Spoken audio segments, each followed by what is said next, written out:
അസ്സലാമു അലൈക്കും പിള്ളേരെ. ഇന്ന് ഞാൻ ഇറങ്ങാൻ നോർത്താണ് ഇരുന്നത്. ഇവിടെ നിന്ന് ഇറങ്ങാൻ സാധിച്ചില്ല. ആ പകരം നിൽക്കാൻ വരാന്ന് പറഞ്ഞ സ്ത്രീ വന്നില്ല. അവര് പറ്റിച്ചു കളഞ്ഞെന്നാ തോന്നുന്നത്. പിന്നെ 5-ാം തീയതി ഇവിടെ നിന്ന് ഇറങ്ങാനായിട്ടാണ് ഇരിക്കണത്. ഇൻഷാ അല്ലാഹ് 5-ാം തീയതി എന്തായാലും ഞാൻ പോകും. എനിക്ക് പെരുന്നാൾ കൂടണം. പിന്നെ തന്നെയല്ല, എനിക്ക് ഇത്തിരി മരുന്ന് വാങ്ങണം. അതാണ് അത്യാവശ്യം. തീരെ വയ്യാത്തൊരവസ്ഥയിലാണുള്ളത്. അപ്പം ഞാൻ പോണേൻ്റെ അന്ന് നിങ്ങളോട് പറയും. ഞാൻ കോഴിക്കോട് മറ്റന്നാൾ 5-ാം തീയതി കോഴിക്കോട് നിന്ന് പോവുകയാണ്. അപ്പം എൻ്റെ എല്ലാ പ്രേക്ഷകരോടും വീണ്ടും ഞാൻ പറയുകയാണ്, ഇവിടെ നിന്ന് പോണേന് എനിക്ക് ബുദ്ധിമുട്ടുണ്ട്. പക്ഷെ പോകാതെ പറ്റത്തില്ല. എൻ്റെ ആരോഗ്യസ്ഥിതിയൊന്നും വലിയ നൽപ്പല്ല.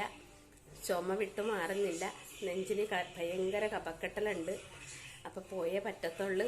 ചെന്നാൽ ഉടനെ തന്നെ ആശുപത്രി പോയി ഒരു നല്ല രീതിയിലുള്ളൊരു ചെക്കപ്പ് ചെയ്യണം. ഇവിടെ നിന്ന് കിട്ടണ കുറച്ചധികം പൈസ എനിക്ക് മരുന്നിനാകുമെന്നാണ് തോന്നണത്.